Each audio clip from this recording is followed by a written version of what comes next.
Well, I'm John Mullin, and I'll be honest, I eat mostly crap. Now, I know what you're thinking. I'm a college guy, and college guys are supposed to eat a lot of takeout pizza and mow down hot dogs and Cheetos with some regularity, and for a good while, that's what I did. But right around the time I turned 20, everything began to change. Suddenly, I had to be selective about what I ate, and if I didn't get the proper supplement of vegetables and greenery, well, then things got ugly. And the other day, I started wondering how my diet ever got this bad. I mean, studies show that the bad habits we have in life usually form early and stay with us as we mature. I thought about that and realized that there was really only one person I could blame for everything, and that one person was my dad. Now, if you haven't heard me talk about Frank Mullin before, you're about to meet a man with a remarkable gift. The whole time when I was growing up, my dad was a constant consumer of fast food, salty chips, and meat of pretty much all description. The funny thing, though, was that he certainly didn't show it. In fact, in defiance of all known medical logic, he's always been slim and, as far as I know, free of most stomach and health problems.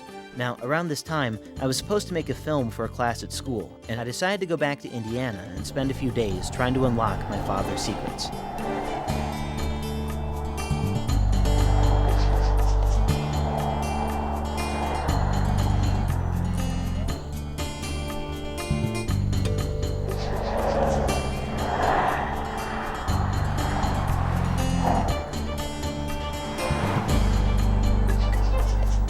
We decided to tell Dad that we were making a documentary on the Midwestern businessman, thinking that if he knew what we were really up to, he'd be on the lookout and we wouldn't get the kind of unguarded footage that we were after.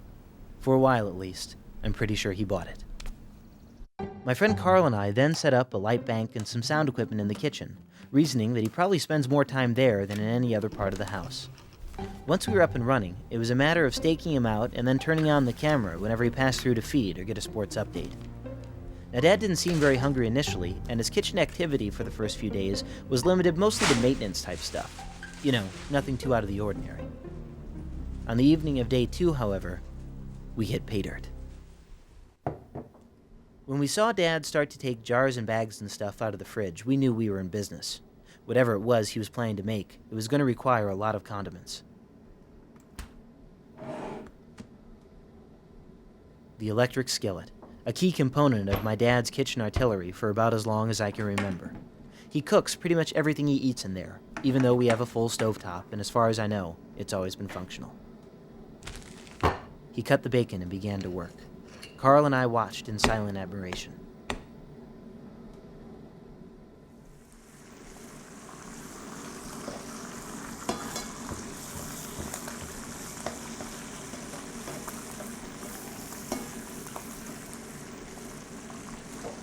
This is a classic bacon, lettuce, and tomato sandwich. And I love to pile things on. We're first of all layering the ends with the bacon. And the next item that goes in is the lettuce, of course. Nice fresh lettuce. And then I lay the tomato in.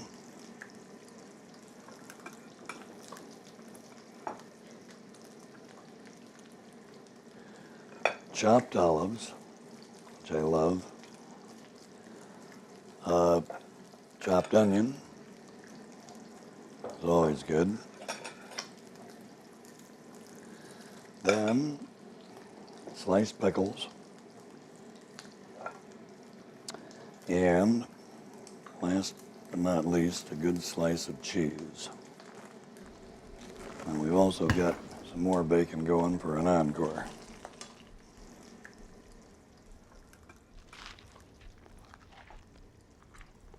Simmy.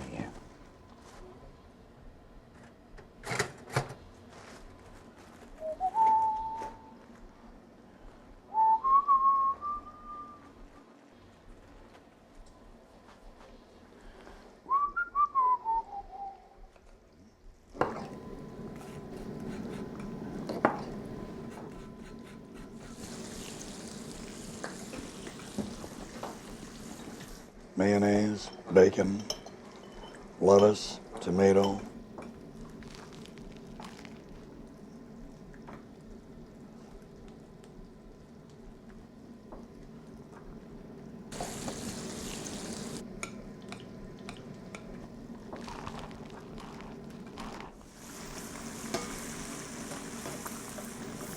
By the time the grease started to congeal that night, we had watched Dad cook and eat almost 2 whole packages of bacon.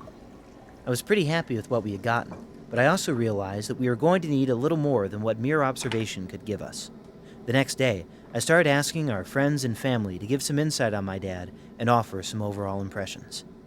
Well, how would I do an impression of your father? No.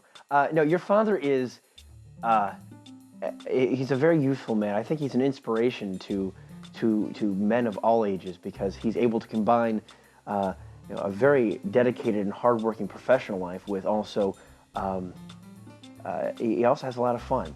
He's friendly, he holds his hand out to strangers, and very intelligent, loves to travel. He's the hardest working person I know, absolutely does everything for his family. Super high energy, very stubborn, does whatever he wants at any given time, you know. And that goes for parking and laws in other countries. The first time I met your dad, Ryan said, "Dad, take me over to Liz's." He said, "I want you to meet John and Liz's dad. He's a real cool guy." So we went over there and knocked on a door, and the door opens, and there stood Frank. And the thing that impressed me about him the most, outside of his firm handshake and good-natured hello, was the tie had a distinct mustard stain in the front of it, and also on the side of the shirt. And he had a 32-ounce Coca-Cola in his hand, and I thought, this is my kind of guy. When I first met Dad, he appeared to be a pretty normal guy. I met him at a party with a group of stockbrokers, and he invited me out for a date. And the next week we went for a date, and it was a party at a fellow's place in Chicago. The party went fairly late, and Dad said, "Oh, let's just go exploring in Chicago." We went to Rush Street, where they have a lot of nice little piano bars and things. And Dad said, "Oh gosh, I'm hungry." And his eyes got really big because he saw one of his favorite places, which was called Banquet on a Bun. And it was the worst place. I remember we were all dressed up, and it was just a counter with these really awful looking people working in it. I remember he went in and just started cramming all this in his mouth, and I was just incredulous because I'd never really seen anything like that. One of the first times I actually met him, we were over, and your father was milling around the kitchen, had just gotten home from work, from a late night, and he's kind of he's talking to us as he's got his head buried in the refrigerator, and he starts pulling out all these things, and he took a big old, like, third of a stick of butter and tossed it into his electric skillet.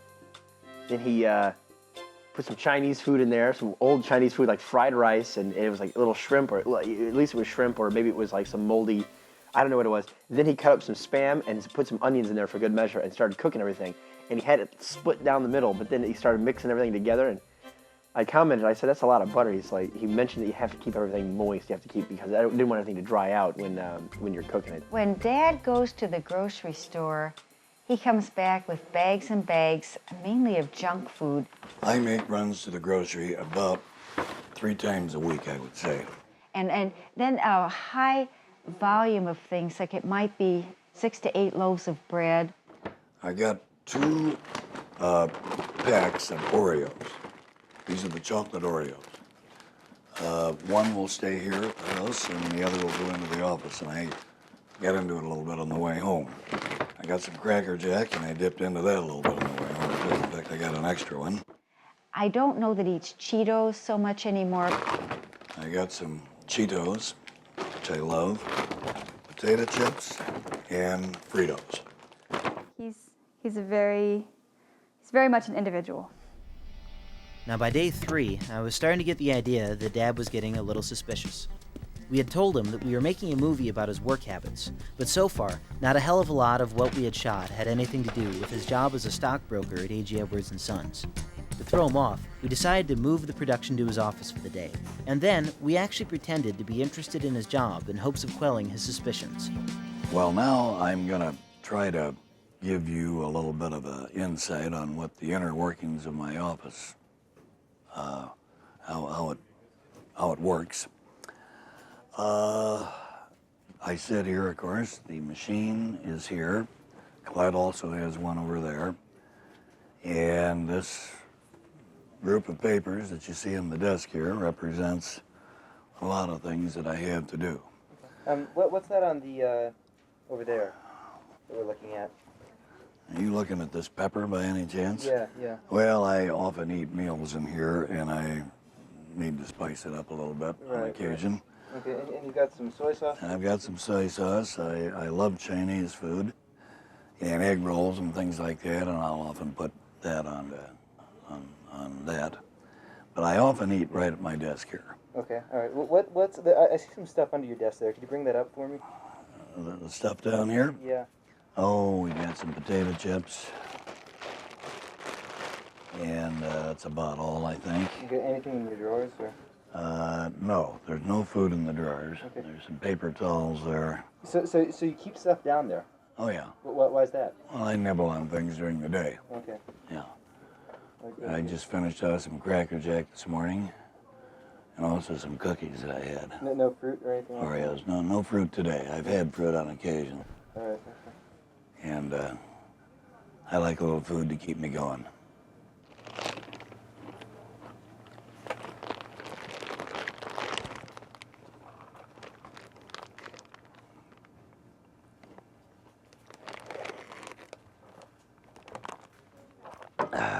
It's the spot. Is there, what flavor is that? I think they're straight. Straight potato. Yep. No, it's not barbecue or anything. It's just straight. Although I love the barbecues. He eats a lot. He eats more than anybody I know. Well, it wasn't so much what he was eating, it was how he was eating Yeah, it. he eats often and good-sized quantities. Well, Frank always had a munchie habit.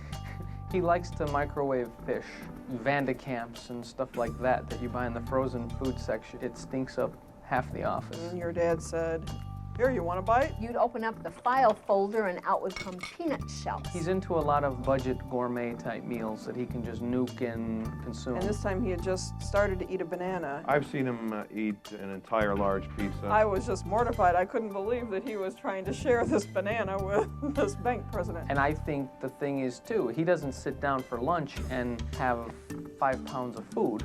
He has a small course, and then an hour later he might eat something else, and an hour later he might eat something else. If H.E. Edwards' office was buying So it. he's not consuming a lot at one sitting. Lately he's been doing a lot of salad. I mean, I've seen him cut up vegetables with some type of funky dressing, something a little bit on the cutting edge. Okay, well, I'll just dig into the refrigerator at this point. Okay. And get my ingredients out of today's lunch, which consists of lasagna and a salad that I'm going to make. I have just about everything I need in here to make the kind of a salad that I like. First of all, I like some of these salad nuggets.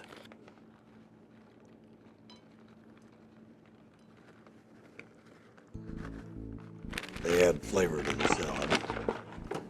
Then I like croutons.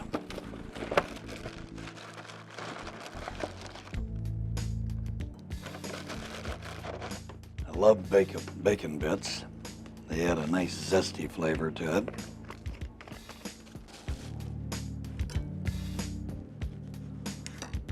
And of course, tomato.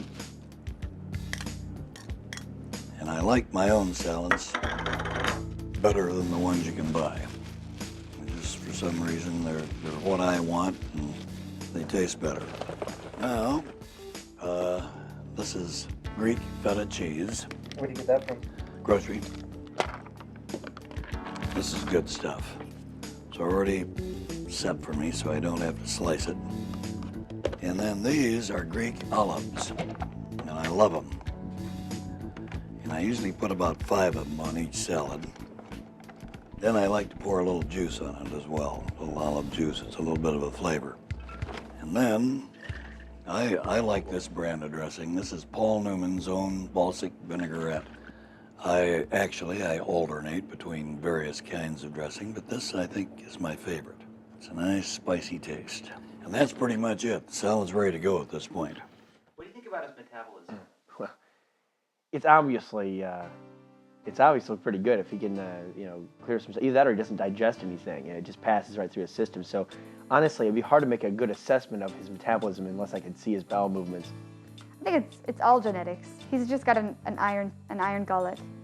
That's all I can say. I've enjoyed Thanksgiving dinners at the Mullin residence, and I've noticed your father return for seconds and thirds a number of times, and I've heard him also comment that he needs to return for seconds and thirds because he's still a growing boy.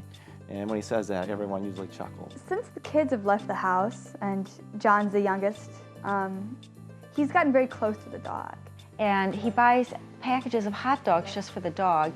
And I think it's a ritual in a game with Dad where he cuts up the hot dogs and plays a game with the dog and gives him the little pieces of hot dogs. Well, this is a little reward that he gets every morning. And normally we go outside, but we're just gonna do it right here today, okay? Okay. All right, here we go, Sinbad. He loves this. He talks to the dog as if he's a good friend. You know, Simmy, I'll give you a half a hot dog now, and if you're a good puppy, I'll give you the other half a hot dog later when you come back inside. Sinbad, here we go again. One more. You've been such a good dog. Okay, are you ready? Well, then the first time Dad took me to California was right before we were married, and he wanted me to meet his family. And his old college friend named Reb was there, and when we went to dinner, and Reb told stories about his eating. That's what he remembered Dad for. And he said his family has never stopped talking, and it had been years and years since Dad had been in college at University of Colorado. And he brought Dad home for a holiday, and they were sitting at the dinner table, and Reb said they served artichokes. And as everyone went through the ritual of dipping the artichoke, people started realizing that Dad was eating the whole artichoke. And he said his aunt's eyes got big and their jaws dropped open, and everyone started leaning forward at the table to watch him, because he'd pick up a leaf and chew it up and swallow it, and then he'd pick up another leaf and chew it up and swallow it. And nobody could believe it. The whole table was just enraptured with Dad, and Reb added, and artichokes are inedible. It's all fiber, and it has like a spine on it, almost like a thorn or something at the end, and you can't even put them down the garbage disposal. One of my favorite stories is my dad and we rented a car, and we were driving through Colorado. And during the trip, for the whole week, he had everything in the car. After dinner, he would buy, within an hour, Snickers, a bag of potato chips, candy, pop. And at the end of the whole trip, I was in the front seat, and my dad was in the back cleaning the car out. And all of a sudden, I hear him yell, "Oh, my nuts!"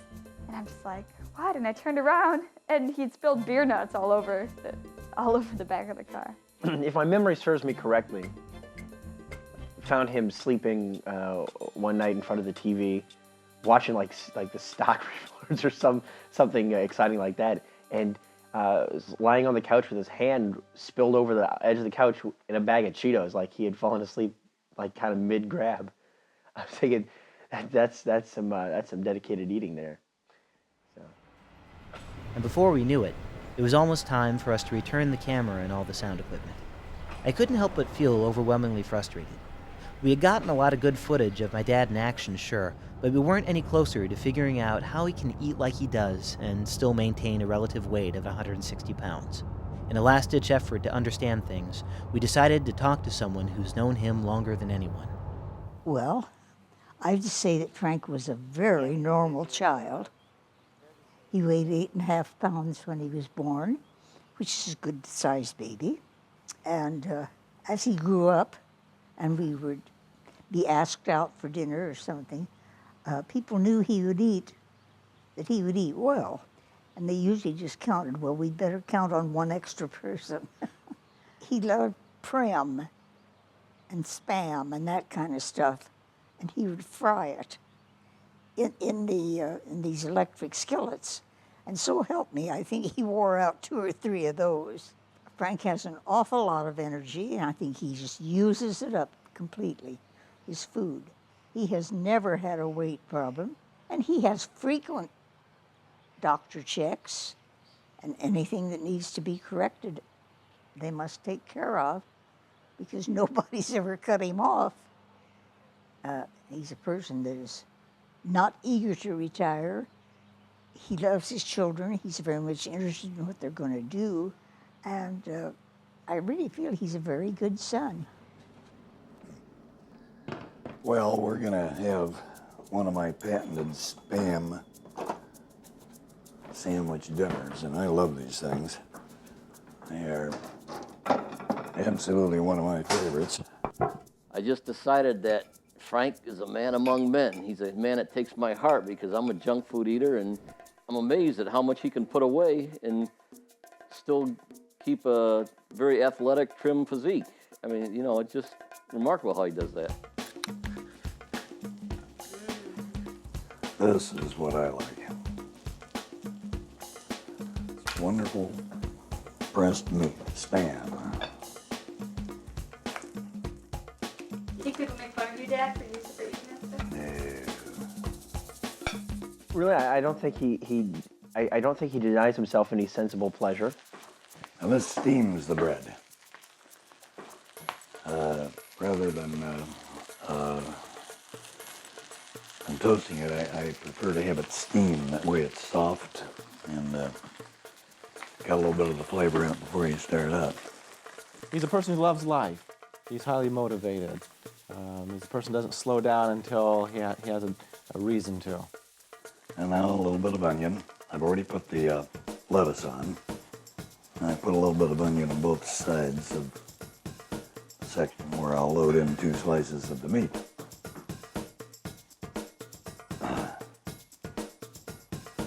And now this sandwich is pretty much ready to devour.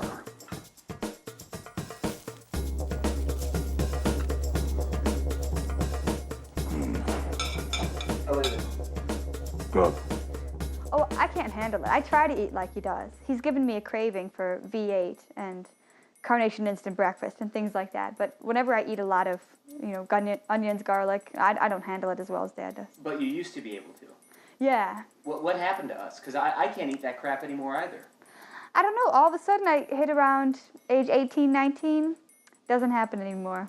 I don't know. Maybe hopefully I'll grow into it. Maybe when I get older like he is. Maybe I'll be back. You really enjoy your food, don't you, Dad? I do. I love it. How can you eat like that? I can't eat like that. Oh, I don't know why you can't. You think like a gene might have missed me or something, or? Well, I think you can eat like this. Well, how do you do it? Well, I just stay active, John. I think that's probably my big reason. Or maybe part of it is genetic. My grandfather Mullin was quite lean and was all his life. So I think maybe that's probably as good a reason as any. Chips, Fritos, candy bar a couple of times. Everything except for peanut butter.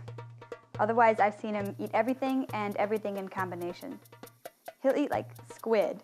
I've seen him eat Cheerios and Cheetos and Spam and Chinese food. I've seen him eat like things that don't even look healthy. I think a Twinkie or 2 now and then.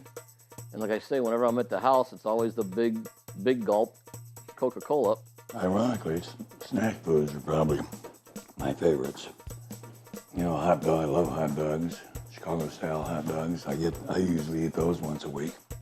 I think I honestly I have the only thing I haven't seen him eat is like small children, although if they could probably fit him in the skillet, I think he'd probably be a feast. Pizza, corn on the cob, lasagna, spaghetti. Peanuts a few times I think I've seen him with, shelled peanuts. The man is fearless. He must have a gut of steel. He's very stubborn. He has his ideas already figured out. But, I think it's a lucky man who figures the world out, I'd have to say. The rest of us take a long time to do it.